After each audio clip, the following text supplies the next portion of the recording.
ಎಲ್ಲರಿಗೂ ಈ ಆಳವಾದ ವಿಶ್ಲೇಷಣೆಗೆ ಅತ್ಯುತ್ಸಾಹದ ಸ್ವಾಗತ. ಪ್ರತಿದಿನ ನಮ್ಮ ಸುತ್ತಮುತ್ತ ಮಾಹಿತಿಯ ಮಹಾಪೂರವೇ ಹರಿದು ಬರ್ತಿರ್ತದೆಯಲ್ವಾ? ಹೌದು, ಕಣ್ಣು ತೆರೆದರೆ ಸಾಕು ಮಾಹಿತಿ ಸಿಗುತ್ತೆ. ಎಕ್ಸಾಕ್ಟ್ಲಿ. ಆದರೆ ಆ ಮಾಹಿತಿಯ ಕಡಲಿನಿಂದ ಅತ್ಯಂತ ಉಪಯುಕ್ತವಾದ ದೈನಂದಿನ ಬದುಕಿಗೆ ಬೇಕಾದ ಜ್ಞಾನದ ಮುತ್ತುಗಳನ್ನು ಹೆಕ್ಕಿ ತೆಗೆಯೋದು ನಮ್ಮ ಈ ಆಳವಾದ ಅಧ್ಯಯನದ ಮುಖ್ಯ ಉದ್ದೇಶ. ಖಂಡಿತ, ಅದೇ ನಮ್ಮ ಗುರಿ. ಸರಿ, ಇದನ್ನೆಲ್ಲ ಬಿಡಿಸಿ ನೋಡೋಣ. ಇಂದಿನ ಚರ್ಚೆಗಾಗಿ ನಾವು ಆರಿಸಿಕೊಂಡಿರುವ ಮೂಲವಸ್ತು ಸ್ವಲ್ಪ ವಿಭಿನ್ನವಾಗಿದೆ. ಹೌದು, ಇದು ರೆಗ್ಯುಲರ್ ಟಾಪಿಕ್ ಅಲ್ಲ. ದೃಕ್ ಪಂಚಾಂಗದ ಆಧಾರದ ಮೇಲೆ ಸಿದ್ಧಪಡಿಸಲಾದ ಫೆಬ್ರವರಿ 28ರಿಂದ ಮಾರ್ಚ್ 3ರವರೆಗಿನ ಕುಂಭರಾಶಿಯ ಜ್ಯೋತಿಷ್ಯ ಫಲಗಳ ಕುರಿತಾದ ಒಂದು ವಿಶೇಷ ಮಾಹಿತಿಯನ್ನು ನಾವಿಂದು ವಿಶ್ಲೇಷಿಸುತ್ತಿದ್ದೇವೆ. ಇದು ಮೇಲ್ನೋಟಕ್ಕೆ ಕೇವಲ ಗ್ರಹಗಳ ಚಲನೆಯ ಬಗ್ಗೆ ಮಾತಾಡುವ ಪಠ್ಯದಂತೆ ಕಾಣುತ್ತೆ. ಕರೆಕ್ಟ್. ಆದರೆ ನಮ್ಮ ಇಂದಿನ ಮಿಷನ್ ಕೇವಲ ಜ್ಯೋತಿಷ್ಯದ ಭವಿಷ್ಯವಾಣಿಯನ್ನು ಓದುವುದಲ್ಲ. ಬದಲಾಗಿ ಈ ಗ್ರಹಗಳ ಆಗುಹೋಗುಗಳ ಹೆಸರಿನಲ್ಲಿ ಅಡಗಿರುವ ಮಾನವ ಮನೋವಿಜ್ಞಾನ, ಆರ್ಥಿಕ ಶಿಸ್ತು ಮತ್ತು ಆರೋಗ್ಯಕರ ಜೀವನ ಶೈಲಿಯ ಪ್ರಾಯೋಗಿಕ ಸಲಹೆಗಳನ್ನು ಅರ್ಥಮಾಡಿಕೊಳ್ಳುವುದು.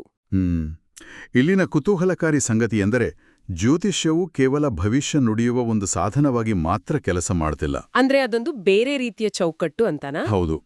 ಬದಲಾಗಿ ಮನುಷ್ಯನಿಗೆ ಶಿಸ್ತು, ಸಹನೆ ಮತ್ತು ದೈನಂದಿನ ಜೀವನದ ಸವಾಲುಗಳನ್ನು ಎದುರಿಸುವ ಕೌಶಲ್ಯಗಳನ್ನು ಕಲಿಸುವ ಒಂದು ಬೃಹತ್ ಮಾನಸಿಕ ಚೌಕಟ್ಟಾಗಿ ಇದು ಹೇಗೆ ರೂಪುಗೊಂಡಿದೆ ಎಂಬುದು ನಿಜಕ್ಕೂ ಅಧ್ಯಯನ ಯೋಗ್ಯವಾಗಿದೆ. ನಿಜ. ಜನಸಾಮಾನ್ಯರಿಗೆ ನೇರವಾಗಿ ಹೀಗೆ ಬದುಕು ಅಂತ ಹೇಳಿದ್ರೆ ಅವ್ರು ಕೇಳ್ದಿರಬಹುದು. ಖಂಡಿತ ಕೇಳಲ್ಲ. ಆದರೆ ಅದನ್ನೇ ಒಂದು ನಂಬಿಕೆಯ ವ್ಯವಸ್ಥೆಯೊಳಗೆ ಸೇರಿಸಿ ಹೇಳಿದಾಗ ಅದು ಹೆಚ್ಚು ಪರಿಣಾಮಕಾರಿಯಾಗಿ ಕೆಲಸ ಮಾಡ್ತದೆ. ಆ ನಂಬಿಕೆಯ ವ್ಯವಸ್ಥೆಯ ಹಿಂದಿರುವ ಮನೋವಿಜ್ಞಾನವನ್ನು ನಾವು ಅರ್ಥ ಮಾಡಿಕೊಳ್ಳೇಬೇಕು. ಆದರೆ ಆ ಚೌಕಟ್ಟಿನೊಳಗೆ ಹೋಗುವ ಮುನ್ನ ಮೂಲ ಪಠ್ಯದಲ್ಲಿರುವ ಒಂದು ಸ್ವಾರಸ್ಯಕರವಾದ ವಾಣಿಜ್ಯಾಂಶವನ್ನು ಕೂಡ ನಾವು ಗಮನಿಸಬೇಕು. ಆ ಜಾಹೀರಾತು ಬಗ್ಗೆ ಹೇಳ್ತಿದ್ದೀರಾ? ಹೌದು. ಈ ಪಂಚಾಂಗದ ಮಾಹಿತಿಯ ನಡುವೆ ಶ್ರೀ ರೇಣುಕಾ ಯಲ್ಲಮ್ಮ ತಲ್ಲಿ ದೇವಾಲಯದ ಪೂಜಾರಿ ಗುರೂಜಿ ಶ್ರೀನಿವಾಸರಾಜು ಅವರ ಒಂದು ಜಾಹೀರಾತು ಕೂಡ ಎದ್ದು ಕಾಣುತ್ತದೆ. ಅದೆಲ್ಲ ಸಾಮಾನ್ಯವಾಗಿ ಇರುತ್ತಲ್ವಾ? ಹೌದು. ಆದ್ರೆ ಅದರಲ್ಲಿರುವ ಲಿಸ್ಟ್ ನೋಡಿ. ಪತಿ ಪತ್ನಿ ಸಮಸ್ಯೆ, ಪ್ರೇಮ ವಿವಾಹ, ಆರ್ಥಿಕ ಮತ್ತು ಆರೋಗ್ಯ ಸಮಸ್ಯೆಗಳು, ಕೋರ್ಟು ಆಸ್ತಿ ವಿವಾದಗಳು. ಇಷ್ಟೇನಾ? ಇನ್ನು ಇತ್ತಲ್ಲ? ಅಷ್ಟೇ ಅಲ್ಲದೆ ಸ್ತ್ರೀ ಪುರುಷ ವಶೀಕರಣದಂತಹ ನಾನಾ ವಿಚಾರಗಳಿಗೂ ಪರಿಹಾರ ನೀಡಲು 8897417666 ಎಂಬ ಸಂಖ್ಯೆಗೆ ಕರೆ ಮಾಡುವಂತೆ ಅದರಲ್ಲಿ ಉಲ್ಲೇಖಿಸಲಾಗಿದೆ. ಮೂರನೇ ವ್ಯಕ್ತಿಗೆ ತಿಳಿಯದಂತೆ ಅತ್ಯಂತ ರಹಸ್ಯವಾಗಿ ಈ ಪರಿಹಾರಗಳನ್ನು ನೀಡಲಾಗುತ್ತದೆ ಎಂಬ ಭರವಸೆಯನ್ನೂ ಅಲ್ಲಿ ನೀಡಲಾಗಿದೆ. ಏನ್ ಗೊತ್ತಾ, ಇದು ಮನುಷ್ಯನ ಮೂಲಭೂತ ಅಭದ್ರತೆಗಳು ಎಷ್ಟು ಆಳವಾಗಿ ಬೇರೂರಿವೆ ಎಂಬುದನ್ನು ನಮಗೆ ತೋರಿಸ್ತದೆ. ಅಭದ್ರತೆಗಳು ಅಂದ್ರೆ ಭಯ ಅಂತನಾ? ಹೌದು. ಸಂಬಂಧಗಳ ಬಿರುಕು, ಆರ್ಥಿಕ ಮುಗ್ಗಟ್ಟು ಅಥವಾ ನ್ಯಾಯಾಲಯದ ವ್ಯಾಜ್ಯಗಳಂಥ ಅನಿಶ್ಚಿತತೆಗಳು ಎದುರಾದಾಗ ಮನುಷ್ಯ ಸಹಜವಾಗಿಯೇ ಒಂದು ರಹಸ್ಯ ಪರಿಹಾರವನ್ನು ಹುಡುಕುತ್ತಿರ್ತಾನೆ. ಒಂದು ಶೀಘ್ರ ಭರವಸೆಯನ್ನು ಬಯಸುತ್ತಾನೆ. ಎಕ್ಸಾಕ್ಟ್ಲಿ. ಈ ಜಾಹೀರಾತು ಆ ಮಾನಸಿಕ ತಲ್ಲಣಗಳಿಗೆ ಒಂದು ರೀತಿಯ ಸಾಂತ್ವನ ನೀಡುವ ಪ್ರಯತ್ನದಂತೆ ಕಾಣುತ್ತದೆ. ಸಮಸ್ಯೆಗಳು ಎಷ್ಟೇ ಸಂಕೀರ್ಣವಾಗಿದ್ರೂ ಯಾರೋ ಒಬ್ಬರು ಅದನ್ನು ರಹಸ್ಯವಾಗಿ ಬಗೆಹರಿಸುತ್ತಾರೆ ಎಂಬ ನಂಬಿಕೆ ದೊಡ್ಡ ನೆಮ್ಮದಿ ನೀಡುತ್ತೆ. ಆ ಕ್ಷಣಕ್ಕೆ ಆ ನೆಮ್ಮದಿ ಮನುಷ್ಯನಿಗೆ ಬಹಳ ಮುಖ್ಯವಾಗುತ್ತೆ. ಖಂಡಿತ. ಈಗ ಆ ನೆಮ್ಮದಿಯ ಹುಡುಕಾಟದ ಜೊತೆಗೆ ನಮ್ಮ ದೈನಂದಿನ ದಿನಚರ್ಯೆಯನ್ನು ನಾವು ಹೇಗೆ ನಿರ್ವಹಿಸಬೇಕು ಎಂಬುದರ ಬಗ್ಗೆ ಮೂಲ ಪಠ್ಯವು 4 ದಿನಗಳ ಸ್ಪಷ್ಟ ಮಾರ್ಗಸೂಚಿಯನ್ನು ನೀಡಿದೆ. ಹೌದು, ದಿನನಿತ್ಯದ ಗ್ರಹಗತಿಗಳ ಆಧಾರದ ಮೇಲೆ. ಈಗ ನೇರವಾಗಿ ಫೆಬ್ರವರಿ 28ರಿಂದ ಮಾರ್ಚ್ 3ರವರೆಗಿನ ದಿನಚರ್ಯೆಯನ್ನು ಗ್ರಹಗಳ ಪ್ರಭಾವದೊಂದಿಗೆ ಬಿಡಿಸಿ ನೋಡೋಣ. ಮೊದಲನೆಯ ದಿನ ಅಂದ್ರೆ ಶನಿವಾರ. ಶನಿವಾರ ಅಂದ್ರೆ ಶನಿಯ ಪ್ರಭಾವ. ಶನಿಯು ಕುಂಭರಾಶಿಯ ಅಧಿಪತಿ. ಮೂಲದ ಪ್ರಕಾರ ಶನಿಯು ಪರೀಕ್ಷೆಗಳನ್ನು ಒಡ್ಡುವುದು ಮನುಷ್ಯನನ್ನು ಶಿಕ್ಷಿಸುವುದಕ್ಕಲ್ಲ, ಬದಲಾಗಿ ನಮ್ಮನ್ನು ಉನ್ನತ ಮಟ್ಟಕ್ಕೆ ಕೊಂಡೊಯ್ಯಲು ಎನ್ನಲಾಗಿದೆ. ಇದೊಂದು ಬಹಳ ಪಾಸಿಟಿವ್ ಆದ ದೃಷ್ಟಿಕೋನ. ಜೊತೆಗೆ ಅಹಂಕಾರದಿಂದ ಯಾವುದೇ ನಿರ್ಧಾರ ತೆಗೆದುಕೊಳ್ಳಬಾರದು ಮತ್ತು ಮುಂದೂಡಲ್ಪಟ್ಟ ಕೆಲಸಗಳನ್ನು ಕಡ್ಡಾಯವಾಗಿ ಪೂರ್ಣಗೊಳಿಸಬೇಕು ಎಂಬ ಕಟ್ಟುನಿಟ್ಟಿನ ಸಲಹೆ ಇಲ್ಲಿದೆ. ಈ ನಿರ್ದಿಷ್ಟ ಸಲಹೆಯು ಮಾನಸಿಕವಳ್ಳಿ ಬಹಳ ಪ್ರಬಲವಾದ ಪರಿಕಲ್ಪನೆಯಾಗಿದೆ. ಶನಿಯನ್ನು ಕಠಿಣ ಶಿಕ್ಷಕ ಅಥವಾ ಟಾಸ್ಕ್ ಮಾಸ್ಟರ್ ಅಂತ ಕರೆಯಲಾಗುತ್ತೆ. ನಾವೆಲ್ಲರೂ ಯಾವುದಾದ್ರೂ ಒಂದು ಕೆಲಸವನ್ನು ನಾಳೆ ಮಾಡೋಣ, ನಾಳಿದ್ದು ಮಾಡೋಣ ಅಂತ ಮುಂದೂಡ್ತಲೇ ಇರ್ತೇವೆ. ಹೌದು, ಇದನ್ನೇ ನಾವು ಪ್ರೊಕ್ರಾಸ್ಟಿನೇಷನ್ ಅಂತೀವಿ. ನಾವು ಕೆಲಸಗಳನ್ನು ಮುಂದೂಡಿದಾಗ ಅದು ಮುಗಿದಿಲ್ಲ ಎಂಬ ಭಾವನೆ ನಮ್ಮ ಮನಸ್ಸಿನ ಮೇಲೆ ಅಗೋಚರವಾದ ಭಾರವನ್ನು ಸೃಷ್ಟಿಸುತ್ತದೆ. ಒಂದು ರೀತಿಯ ಗಿಲ್ಟ್ ಇದ್ದಾಗೆ. ಕರೆಕ್ಟ್. ಇಂದು ಮುಂದೂಡಲ್ಪಟ್ಟ ಕೆಲಸಗಳನ್ನು ಮುಗಿಸಲು ಮನಸ್ಸಾಗುತ್ತದೆ ಎಂಬ ಜ್ಯೋತಿಷ್ಯದ ಮಾತು ವಾಸ್ತವವಾಗಿ ಆ ಮಾನಸಿಕ ಭಾರವನ್ನು ಇಳಿಸಿಕೊಳ್ಳಲು ನಮಗೆ ನಾವೇ ನೀಡಿಕೊಳ್ತಿರೋ ಒಂದು ಪ್ರೇರಣೆ. ಮತ್ತು ಅಹಂಕಾರದಿಂದ ನಿರ್ಧಾರ ತೆಗೆದುಕೊಳ್ಳದಿರೋದು ಅಂದ್ರೆ ನಮ್ಮ ಮಿತಿಗಳನ್ನು ಅರಿತುಕೊಂಡು ವಾಸ್ತವದ ನೆಲಗಟ್ಟಿನಲ್ಲಿ ವಿವೇಚನೆಯಿಂದ ಹೆಜ್ಜೆ ಇಡುವುದು. ಆ ಮಾನಸಿಕ ಭಾರ ಇಳಿದಾಗಲೇ ಹೊಸ ಸವಾಲುಗಳನ್ನು ಎದುರಿಸಲು ಸಾಧ್ಯ ಅಲ್ವಾ? ಇದಕ್ಕೊಂದು ಉದಾಹರಣೆ ಕೊಡಬಹುದು. ಹೇಳಿ. ನಮಗೆ ಕಳುಹಿಸಲು ಇಷ್ಟವಿಲ್ಲದ ಕಷ್ಟಕರವಾದ ಒಂದು ಇಮೇಲ್ ಅನ್ನು ನಾವು ವಾರಗಟ್ಲೆ ಡ್ರಾಫ್ಟ್ನಲ್ಲಿಯೇ ಇಟ್ಟಿರ್ತೇವೆ. ಹೌದು, ತುಂಬಾ ಸಲ ಆಗುತ್ತೆ ಹೀಗೆ. ಅದನ್ನು ಕಳುಹಿಸಿದ ಮರುಕ್ಷಣವೇ ತಲೆಯಿಂದ ದೊಡ್ಡ ಬಂಡೆಗಲ್ಲು ಇಳಿದಂತಾಗುತ್ತದೆ. ಶನಿಯ ಪ್ರಭಾವವು ಅದೇ ಬಂಡೆಗಲ್ಲನ್ನು ಕೆಳಗಿಳಿಸುವ ಕ್ರಿಯೆ ಎನ್ನಬಹುದು. ಅತ್ಯದ್ಭುತವಾದ ಹೋಲಿಕೆ ಇದು. ಇನ್ನು ಭಾನುವಾರದ ಕಡೆಗೆ ಗಮನ ಹರಿಸಿದರೆ ಈ ದಿನ ಸೂರ್ಯನ ಪ್ರಭಾವ ಇರುತ್ತದೆ. ಸೂರ್ಯನು ಆತ್ಮವಿಶ್ವಾಸ ಮತ್ತು ಧೈರ್ಯವನ್ನು ನೀಡುತ್ತಾನೆ ಎಂದು ಮೂಲವು ಹೇಳುತ್ತದೆ. ಭಾನುವಾರ ಸಾಮಾನ್ಯವಾಗಿ ಎಲ್ಲರಿಗೂ ಸ್ವಲ್ಪ ರಿಲ್ಯಾಕ್ಸ್ಡ್ ದಿನ. ಆದರೂ ವೃತ್ತಿಜೀವನದಲ್ಲಿ ಪ್ರಶಂಸೆ, ಹೊಸ ಜವಾಬ್ದಾರಿಗಳು ಸಿಗುವ ದಿನವಿದು ಅಂತ ಪಠ್ಯದಲ್ಲಿದೆ. ಆದರೆ ಇಲ್ಲೊಂದು ಎಚ್ಚರಿಕೆಯೂ ಇದೆ. ಏನು ಆ ಎಚ್ಚರಿಕೆ? ಆತುರದ ಹೂಡಿಕೆ ನಿರ್ಧಾರಗಳನ್ನು ಮಾಡಬಾರದು ಎನ್ನಲಾಗಿದೆ. ಜೊತೆಗೆ ಬೆಳಿಗ್ಗೆ ಕನಿಷ್ಠ 12 ಸೂರ್ಯ ನಮಸ್ಕಾರಗಳನ್ನು ಮಾಡುವುದು ಒಳ್ಳೆಯದು ಎಂಬ ಅಂಶವನ್ನು ಉಲ್ಲೇಖಿಸಲಾಗಿದೆ. ಭಾನುವಾರ ಸೂರ್ಯನ ಶಕ್ತಿಯಂದ್ರೆ ನಮ್ಮ ಒಳಗಿನ ಚೈತನ್ಯದ ಜಾಗೃತಿ. ವೃತ್ತಿಜೀವನದಲ್ಲಿ ಹೊಸ ಜವಾಬ್ದಾರಿಗಳು ಸಿಗುತ್ತವೆ ಎಂಬುದು ಸಹಜವಾಗಿಯೇ ನಮ್ಮಲ್ಲಿ ಆಶಾವಾದವನ್ನು ಮೂಡಿಸುತ್ತದೆ.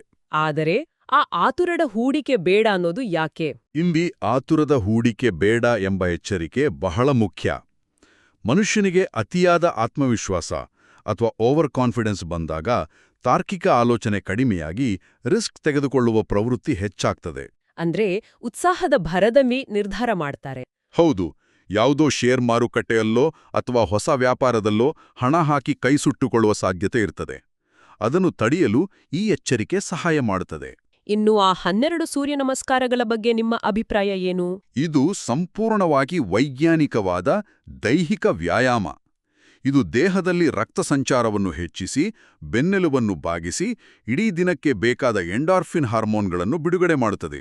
ಹೌದು, ಸೂರ್ಯನ ಬೆಳಕು ಮತ್ತು ಬೆಳಗಿನ ವ್ಯಾಯಾಮ ಇಡೀ ದಿನದ ಮನಸ್ಥಿತಿಯನ್ನು ಧನಾತ್ಮಕವಾಗಿರಿಸುತ್ತದೆ. ಖಂಡಿತ.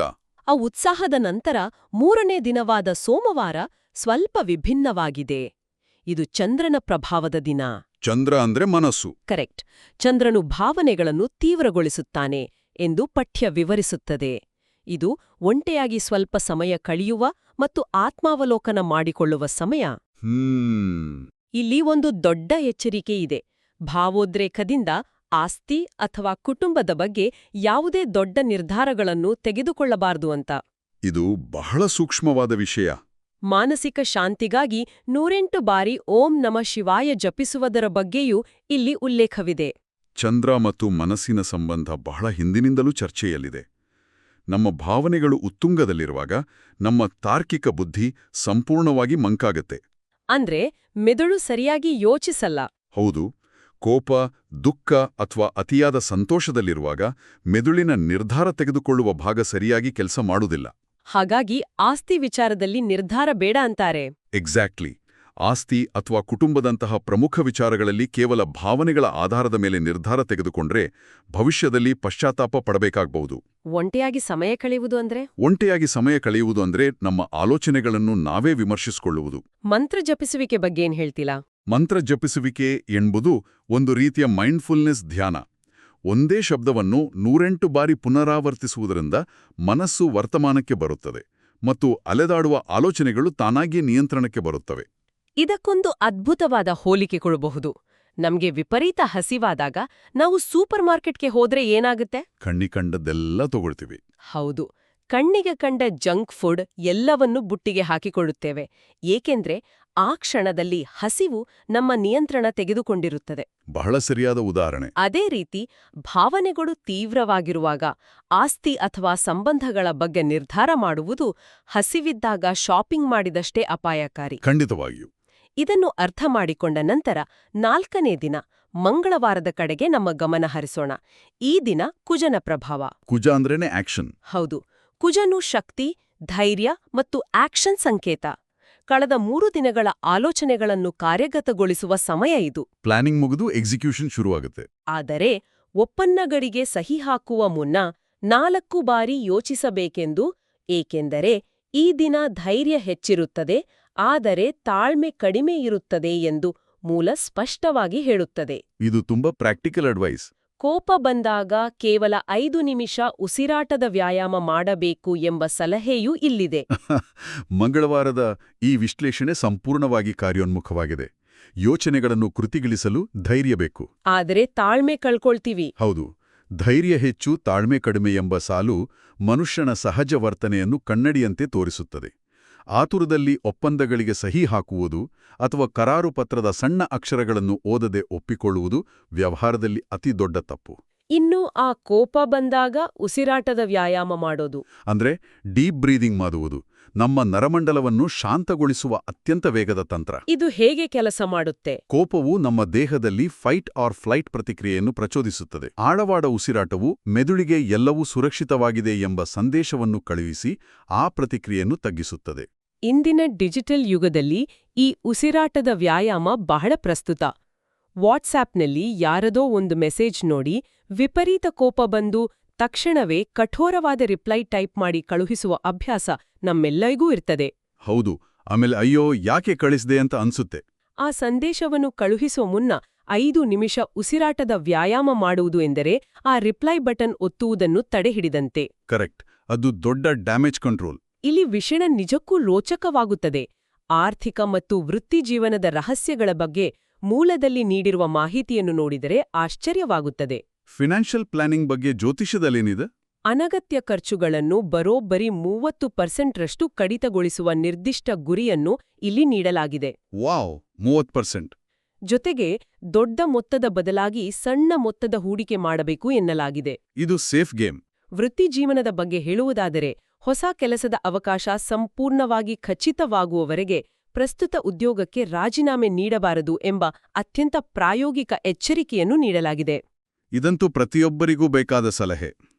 ವ್ಯಾಪಾರದಲ್ಲಿ ಪಾಲುದಾರರೊಂದಿಗೆ ಪಾರದರ್ಶಕತೆ ಕಾಯ್ದುಕೊಳ್ಳುವುದು ಮುಖ್ಯ ಎಂದು ಕೂಡ ಒತ್ತಿ ಹೇಳಲಾಗಿದೆ.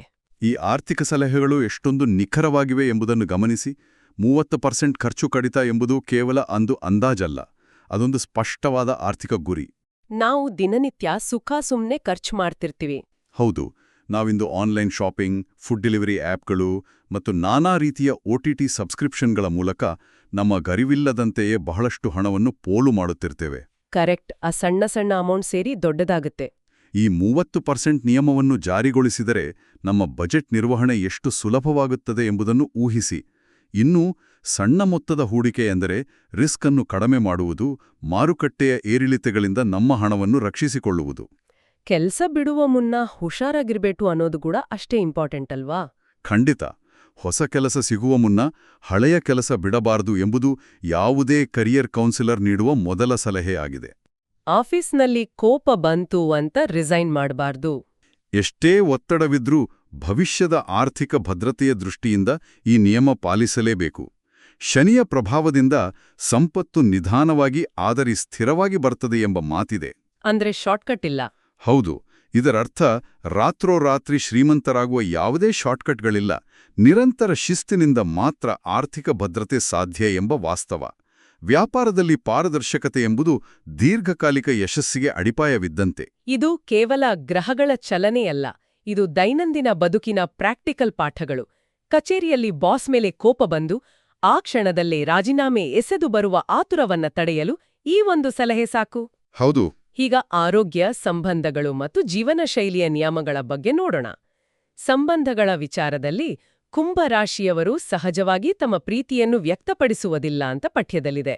ಅಂದ್ರೆ ಅವರು ಸ್ವಲ್ಪ ರಿಸರ್ವ್ಡ್ ಆಗಿರ್ತಾರೆ. ಹೌದು, ಆದ್ದರಿಂದ ಸಂಘ ಉಡುಗೊರೆ ಅಥವಾ ಸಂದೇಶದ ಮೂಲಕ ತಮ್ಮ ಪ್ರೀತಿಯನ್ನು ವ್ಯಕ್ತಪಡಿಸಬೇಕು ಎಂದು ಹೇಳಲಾಗಿದೆ. ಕೋಪ ಬಂದಾಗ 10ರವರೆಗೆ ಎಣಿಸಬೇಕು ಎಂಬ ಸರಳ ಮಾನಸಿಕ ತಂತ್ರವನ್ನು ಕೂಡ ಇಲ್ಲಿ ಪ್ರಸ್ತಾಪಿಸಲಾಗಿದೆ. ಸಂಬಂಧಗಳಲ್ಲಿ ಭಾವನೆಗಳ ವ್ಯಕ್ತಪಡಿಸುವಿಕೆ ಬಹಳ ಮುಖ್ಯವಾದ ಅಂಶ. ಮನಸ್ಸಿನಲ್ಲಿ ಎಷ್ಟೇ ಪ್ರೀತಿ ಇದ್ದರೂ ಅದನ್ನು ವ್ಯಕ್ತಪಡಿಸದಿದ್ದರೆ ಎದುರಿನವರಿಗೆ ಅದು ತಲುಪುವುದಿಲ್ಲ. ಒಂದು ಸಣ್ಣ ಮೆಸೇಜ್ ಕೂಡ ಕನೆಕ್ಷನ್ ಬೆಳೆಸುತ್ತೆ. ಖಂಡಿತ. ಒಂದು ಸಣ್ಣ ಸಂದೇಶ ಅಥವಾ ಒಂದು ಪುಟ್ಟ ಉಡುಗೊರೆ ಸಂಬಂಧಗಳಲ್ಲಿನ ಅಂತರವನ್ನು ಕಡಿಮೆ ಮಾಡುತ್ತದೆ. ಇದು ಅದ್ಭುತವಾದ ರಿಲೇಶನ್ಶಿಪ್ ಅಡ್ವೈಸ್. ಕೋಪ ಬಂದಾಗ ನಂಬರ್ಸ್ ಕೌಂಟ್ ಮಾಡೋದು ಯಾಕೆ? ಕೋಪ ಬಂದಾಗ 1ರಿಂದ 10ರವರೆಗೆ ಎಣಿಸುವುದು ಇದು ಮೆದುಳಿಗೆ ಆ ಪ್ರತಿಕ್ರಿಯೆಯ ಸಮಯವನ್ನು ವಿಳಂಬಗೊಳಿಸುವ ಮತ್ತೊಂದು ತಂತ್ರ. ಅಂದ್ರೆ ತಕ್ಷಣ ರಿಯಾಕ್ಟ್ ಮಾಡೋದನ್ನ ತಡೆಯುತ್ತೆ. ಮೆದುಳಿನ ಅಮಿಗ್ಡಲ ಎಂಬ ಭಾಗ ಕೋಪವನ್ನು ನಿಯಂತ್ರಿಸುತ್ತದೆ. ಎಣಿಸುವ ಪ್ರಕ್ರಿಯೆಯು ತಾರ್ಕಿಕ ಮೆದುಳಿಗೆ ಕೆಲಸ ಕೊಡುವುದರಿಂದ ಕೋಪದಲ್ಲಿ ಆಡುವ ಕಠೋರ ಮಾತುಗಳನ್ನು ನಾವು ಸುಲಭವಾಗಿ ತಡೆಯಬಹುದು. ಇದಾದ ನಂತರ ಮೂಲದಲ್ಲಿ ಆರೋಗ್ಯದ 8 ನಿಯಮಗಳು ಅಂತ ಒಂದು ಸ್ಪಷ್ಟವಾದ ಪಟ್ಟಿ ನೀಡಲಾಗಿದೆ.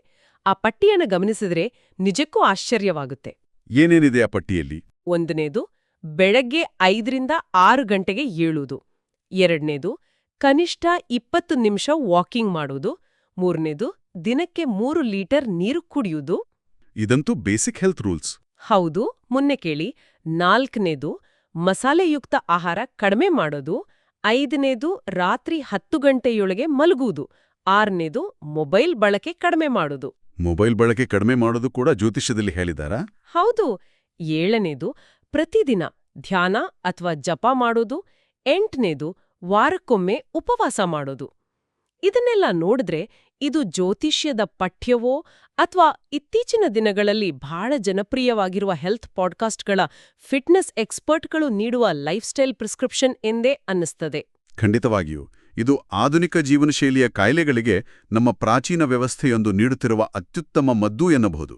ಬೆಳಗ್ಗೆ ಬೇಗ ಏಳೋದು ಮತ್ತು ರಾತ್ರಿ ಬೇಗ ಮಲ್ಗೋದು ತುಂಬಾನೇ ಮುಖ್ಯ ಅಲ್ವಾ? ದೇಹದ ನಿರ್ಜಲೀಕರಣವನ್ನು ತಡೆಯುತ್ತದೆ ಮತ್ತು ಮಸಾಲೆಯುಕ್ತ ಆಹಾರದ ಕಡಿತ ನಮ್ಮ ಜೀರ್ಣಾಂಗ ವ್ಯವಸ್ಥೆಯನ್ನು ಕಾಪಾಡುತ್ತದೆ. ಆ ಮೊಬೈಲ್ ರೂಲ್ ಅಂತೂ ಇವತ್ತಿನ ಕಾಲಕ್ಕೆ ಪರ್ಫೆಕ್ಟ್. ಮೊಬೈಲ್ ಬಳಕೆ ಕಡಿಮೆ ಮಾಡುವುದು ಇಂದಿನ ಕಾಲದ ಅತಿ ದೊಡ್ಡ ಡಿಜಿಟಲ್ ಡಿಟಾಕ್ಸ್ ಆಗಿದೆ. ಕಣ್ಣುಗಳಿಗೆ ಮತ್ತು ಮೆದುಳಿಗೆ ವಿರಾಮ ನೀಡಲು ಇದು ಅತ್ಯಗತ್ಯ. ಉಪವಾಸದ ಬಗ್ಗೆ ಏನ್ ಹೇಳ್ತೀರಾ? ಇನ್ನು ವಾರಕ್ಕೊಮ್ಮೆ ಉಪವಾಸ ಮಾಡುವುದು ಇತ್ತೀಚಿನ ಇಂಟರ್ಮಿಟೆಂಟ್ ಫಾಸ್ಟಿಂಗ್ನ ಹಿಂದಿನ ವಿಜ್ಞಾನವನ್ನೇ ಸಂಪೂರ್ಣವಾಗಿ ಹೋಲುತ್ತದೆ. ಜ್ಯೋತಿಷ್ಯದ ಹೆಸರಲ್ಲಿ ಹೆಲ್ತ್ ಪಾಠ ಮಾಡ್ತಿದ್ದಾರೆ. ಹೌದು, ಜ್ಯೋತಿಷ್ಯದ ಚೌಕಟ್ಟಿನಲ್ಲಿ ಈ ಕಟ್ಟುನಿಟ್ಟಿನ ಆರೋಗ್ಯ ಸೂತ್ರಗಳನ್ನು ಅಳವಡಿಸಿರುವುದು ನಿಜಕ್ಕೂ ಅತ್ಯದ್ಭುತ. ಜನರು ಗ್ರಹಗಳ ಭಯದಿಂದಲೋ ಅಥವಾ ಭಕ್ತಿಯಿಂದಲೋ ತಮ್ಮ ಆರೋಗ್ಯವನ್ನು ಸರಿದಾರಿಗೆ ತಂದುಕೊಳ್ಳಲಿ ಎಂಬ ವಿಶಾಲ ಕಾಳಜಿ ಇದರ ಹಿಂದಿರಬಹುದು. ಆ ಕಾಳಜಿ ನಿಜಕ್ಕೂ ಶ್ಲಾಘನೀಯ. ಇನ್ನು ಕೊನೆಯದಾಗಿ ಮೂಲದಲ್ಲಿ ಉಲ್ಲೇಖಿಸಿರುವ ಕೆಲವು ಅದೃಷ್ಟದ ಸಂಕೇತಗಳು ಮತ್ತು ಪರಿಹಾರಗಳನ್ನು ಯಥಾವತ್ತಾಗಿ ಗಮನಿಸೋಣ. Lucky symbols. ಹೌದು, ಇಲ್ಲಿ ಅದೃಷ್ಟದ ಸಂಖ್ಯೆಗಳಾಗಿ 3, 6, 8 ಅನ್ನು ನೀಡಲಾಗಿದೆ. ಶುಭ ದಿಕ್ಕು ಬಂದು ಪಶ್ಚಿಮ. ಕಪ್ಪು ಎಳ್ಳು ದಾನ ಮಾಡುವುದು, ನೀಲಿ ಅಥವಾ ಕಪ್ಪು ಬಟ್ಟೆ ಧರಿಸುವುದು ಮತ್ತು ಕಬ್ಬಿಣದ ವಸ್ತುಗಳನ್ನು ಖರೀದಿಸುವುದು ಶುಭ ಎಂದು ಹೇಳಲಾಗಿದೆ. ಜೊತೆಗೆ ಪ್ರತಿದಿನ ಓಂ ಶಂ ಶನೈಶ್ಚರಾಯ ನಮಃ ಎಂಬ ಮಂತ್ರಪಠಣದ ಉಲ್ಲೇಖವೂ ಇದೆ. ಇವೆಲ್ಲವೂ ಸಾಂಪ್ರದಾಯಿಕ ನಂಬಿಕೆಗಳ ಭಾಗವಾಗಿ ಶತಮಾನಗಳಿಂದ ಆಚರಣೆಯಲ್ಲಿರುವ ನಿಯಮಗಳಾಗಿವೆ. ಈ ಸಂಕೇತಗಳು ಮತ್ತು ಆಚರಣೆಗಳು ಮನುಷ್ಯನ ಮನಸ್ಸಿಗೆ ಒಂದು ರೀತಿಯ ವಿಶ್ವಾಸವನ್ನು ನೀಡುವ ಪೂರಕ ಸಾಧನಗಳಾಗಿವೆ. ಅಂದ್ರೆ ಒಂದು ಪಾಸಿಟಿವ್ ಫೀಲಿಂಗ್ ಕೊಡುತ್ತೆ. ಖಂಡಿತ. ಕಪ್ಪು ಎಳ್ಳು ದಾನ ಮಾಡುವುದು ಮನುಷ್ಯನಲ್ಲಿ ದಾನಶೀಲತೆಯನ್ನು ಮತ್ತು ನಿಸ್ವಾರ್ಥ ಭಾವನೆಯನ್ನು ಪ್ರೋತ್ಸಾಹಿಸುತ್ತದೆ. ನಿರ್ದಿಷ್ಟ ಬಣ್ಣಗಳು ಮತ್ತು ದಿಕ್ಕುಗಳ ಅನುಸರಣೆ ಮನಸ್ಸಿನ ಏಕಾಗ್ರತೆಗೆ ಮತ್ತು ದೈನಂದಿನ ಕೆಲಸಗಳಲ್ಲಿ ಒಂದು ಆಶಾವಾದಕ್ಕೆ ಪೂರಕವಾಗಿ ಕೆಲಸ ಮಾಡುತ್ತವೆ. ಇವೆಲ್ಲ ಒಂದು ಫೋಕಸ್ ಪಾಯಿಂಟ್ ತರ. ಹೌದು, ಇವು ನಮಗೆ ನಾವೇ ಸೃಷ್ಟಿಸಿಕೊಳ್ಳುವ ಸಕಾರಾತ್ಮಕ ವಾತಾವರಣದ ಸಂಕೇತಗಳಾಗಿವೆ. ಹಾಗಾದ್ರೆ ಇದರ ಒಟ್ಟಾರೆ ಅರ್ಥವೇನು? ನಾವಿಲ್ಲಿಯವರೆಗೆ ಚರ್ಚಿಸಿದ ಈ ಪಂಚಾಂಗದ ಅಥವಾ ಜ್ಯೋತಿಷ್ಯದ ಮೂಲವು ಕೇವಲ ಆಕಾಶದಲ್ಲಿರುವ ನಕ್ಷತ್ರ ಮತ್ತು ಗ್ರಹಗಳ ಚಲನೆಯ ಬಗ್ಗೆ ಮಾತ್ರ ಮಾತನಾಡುತ್ತಿಲ್ಲ. ಇಲ್ಲ, ಇದು ಅದಕ್ಕಿಂತ ಬಹಳ ವಿಸ್ತಾರವಾಗಿದೆ. ಇದು ಮೂಲಭೂತವಾಗಿ ಮನುಷ್ಯನಿಗೆ ದೈನಂದಿನ ಶಿಸ್ತು, ಹಣಕಾಸಿನ ಜವಾಬ್ದಾರಿ, ಭಾವನಾತ್ಮಕ ನಿಯಂತ್ರಣ ಮತ್ತು ಸಂಪೂರ್ಣ ಆರೋಗ್ಯಕರ ಜೀವನ ಶೈಲಿಯನ್ನು ರೂಢಿಸಿಕೊಳ್ಳಲು ನೀಡಲಾದ ಒಂದು ಅದ್ಭುತ ನೀಲನಕ್ಷೆಯಿದ್ದ ಹಾಗೆ. ಒಂದು ಕಂಪ್ಲೀಟ್ ಲೈಫ್ ಬ್ಲೂಪ್ರಿಂಟ್. ನಮ್ಮ ಬದುಕನ್ನು ನಾವೇ ಹೇಗೆ ಉತ್ತಮವಾಗಿ ರೂಪಿಸಿಕೊಳ್ಳಬಹುದು ಎಂಬುದರ ದೈನಂದಿನ ಮಾರ್ಗದರ್ಶನಿ ಇದು. ಇದನ್ನು ನಾವು ವಿಶಾಲ ದೃಷ್ಟಿಕೋನಕ್ಕೆ ಜೋಡಿಸಿ ನೋಡಿದ್ರೆ ನಮಗೆ ಸ್ಪಷ್ಟವಾಗುವ ಒಂದು ದೊಡ್ಡ ಸತ್ಯವಿದೆ. ಏನಾ ಸತ್ಯ? ಜ್ಯೋತಿಷ್ಯವನ್ನು ನಂಬುವವರು ಅಥವಾ ನಂಬದಿರುವವರು ಯಾರೇ ಆಗಿರಲಿ, ಪ್ರತಿದಿನ 3 ಲೀಟರ್ ನೀರು ಕುಡಿಯುವುದು, ನಮ್ಮ ಅನಗತ್ಯ ಖರ್ಚುಗಳನ್ನು 30% ಕಡಿಮೆ ಮಾಡುವುದು, ಕೋಪ ಬಂದಾಗ ಉಸಿರಾಟದ ವ್ಯಾಯಾಮ ಮಾಡುವುದು ಮತ್ತು ಹೊಸ ಉದ್ಯೋಗ ಖಚಿತವಾಗುವ ಮುನ್ನ ಹಳೇ ಕೆಲಸ ಬಿಡದಿರುವುದು, ಇವೆಲ್ಲವೂ ಪ್ರತಿಯೊಬ್ಬ ಮನುಷ್ಯನಿಗೂ ಅನ್ವಯವಾಗುವ ಸಾರ್ವಕಾಲಿಕ ಅತ್ಯುತ್ತಮ ಜೀವನ ಪಾಠಗಳು. ಹೌದು, ನಂಬಿಕೆ ಏನೇ ಇದ್ರೂ ಇದು ಕಾಮನ್ ಸೆನ್ಸ್. ಕರೆಕ್ಟ್. ಗ್ರಹಗಳ ಉಲ್ಲೇಖವು ಕೇವಲ ಈ ನಿಯಮಗಳನ್ನು ಶಿಸ್ತಿನಿಂದ ಪಾಲಿಸಲು ನಮ್ಮನ್ನು ಪ್ರೇರೇಪಿಸುವ ಒಂದು ಮಾಧ್ಯಮವಷ್ಟೇ. ಬಹಳ ಚೆನ್ನಾಗಿ ಹೇಳಿದ್ರಿ. ಇದೊಂದು ಪ್ರಮುಖ ಪ್ರಶ್ನೆಯನ್ನು ಹುಟ್ಟುಹಾಕುತ್ತದೆ. ನಮ್ಮೆಲ್ಲರ ಆಲೋಚನೆಗೆ ಗ್ರಾಸವಾಗುವ ವಿಷಯ ಇದು. ಜ್ಯೋತಿಷ್ಯದ ಮುನ್ಸೂಚನೆಗಳು ನಮ್ಮಲ್ಲಿ ಒಳ್ಳೆಯ ಅಭ್ಯಾಸಗಳನ್ನು ಮತ್ತು ಭಾವನಾತ್ಮಕ ನಿಯಂತ್ರಣವನ್ನು ಜಾರಿಗೊಳಿಸಲು ಕೇವಲ ಒಂದು ಮಾನಸಿಕ ಆಧಾರಗಳಾಗಿ ಕೆಲಸ ಮಾಡುತ್ತವೆಯಾ? ಅಂದ್ರೆ ಸೈಕಲಾಜಿಕಲ್ ಆಂಕರ್ಸ್ ತರನಾ? ಹೌದು. ನಿಜವಾಗಿಯೂ ಆಕಾಶದಲ್ಲಿರುವ ಆಗ್ರಹಗಳು ನಮ್ಮ ದೈನಂದಿನ ಜೀವನದ ಮೇಲೆ ನೇರ ಪ್ರಭಾವ ಬೀಳುತ್ತಿವೆಯೋ, ಅಥವಾ ಈ ಪ್ರಾಚೀನ ವ್ಯವಸ್ಥೆಯ ಮೇಲಿನ ನಮ್ಮ ಅಪಾರ ನಂಬಿಕೆಯೇ ನಮ್ಮನ್ನು ಅರಿವಿಲ್ಲದೆ ಒಂದು ಸರಿಯಾದ ಶಿಸ್ತಿನ ದಾಳಿಗೆ ತರುತ್ತಿದೆಯೋ? ಇದು ನಿಜಕ್ಕೂ ಯೋಚಿಸಬೇಕಾದ ವಿಷಯ. ಇದು ಪ್ರತಿಯೊಬ್ಬರೂ ತಮ್ಮೊಳಗೆ ತಾವೇ ಕೇಳಿಕೊಳ್ಳಬೇಕಾದ, ಅನ್ವೇಷಿಸಬೇಕಾದ ಬಹಳ ಕುತೂಹಲಕಾರಿ ಪ್ರಶ್ನೆ. ಇಂಥ ಅದ್ಭುತವಾದ ಆಲೋಚನೆ. ನಂಬಿಕೆ ಮತ್ತು ವಿಜ್ಞಾನದ ನಡುವಿನ ಈ ಸೂಕ್ಷ್ಮ ಗೆರೆಯನ್ನು ಅರ್ಥಮಾಡಿಕೊಳ್ಳದು ನಿಜಕ್ಕೂ ಒಂದು ರೋಮಾಂಚಕ ಪಯಣ. ಖಂಡಿತ. ಇದೊಂದು ನಿರಂತರ ಪ್ರಕ್ರಿಯೆ. ಗ್ರಹಗಳ ಶಕ್ತಿಯಿರ್ಲಿ ಅಥವಾ ನಮ್ಮ ಮನಸ್ಸಿನ ಶಕ್ತಿಯಿರ್ಲಿ, ಅಂತಿಮವಾಗಿ ಅದು ನಮ್ಮನ್ನು ಉತ್ತಮ ಮನುಷ್ಯರನ್ನಾಗಿ ಮಾಡುತ್ತಿದ್ದರೆ ಅದೇ ಅತಿದೊಡ್ಡ ಯಶಸ್ಸು. 100% ಸತ್ಯ. ಈ ಆಳವಾದ ವಿಶ್ಲೇಷಣೆಯಲ್ಲಿ ನಮ್ಮೊಂದಿಗೆ ಭಾಗವಹಿಸಿದ್ದಕ್ಕಾಗಿ ಮತ್ತು ನಿಮ್ಮ ಅಮೂಲ್ಯವಾದ ಒಳನೋಟಗಳನ್ನು ಹಂಚಿಕೊಂಡಿದ್ದಕ್ಕಾಗಿ ನಿಮಗೆ ತುಂಬಾ ಧನ್ಯವಾದಗಳು. ನನಗೂ ಸಂತೋಷವಾಯಿತು. ನಮ್ಮ ಜೊತೆ ಸಮಯ ಮೀಸಲಿಟ್ಟಿದ್ದಕ್ಕಾಗಿ ಕೇಳುಗರಿಗೂ ತುಂಬು ಹೃದಯದ ಧನ್ಯವಾದಗಳು. ಜ್ಞಾನದ ಈ ಹುಡುಕಾಟ ಎಂದಿಗೂ ಮುಗಿಯದ ಪ್ರಕ್ರಿಯೆ. ಕಲಿಯುವ, ಪ್ರಶ್ನಿಸುವ ಮತ್ತು ಬೆಳೆಯುವ ನಿಮ್ಮ ಈ ಕುತೂಹಲ ಹೀಗೆಯೇ ಜೀವಂತವಾಗಿರಲಿ. ಮತ್ತೊಂದು ಕುತೂಹಲಕಾರಿ ಮೂಲದೊಂದಿಗೆ, ಹೊಸ ಆಯಾಮಗಳೊಂದಿಗೆ ಮತ್ತೆ ಭೇಟಿಯಾಗೋಣ. ವಂದನೆಗಳು.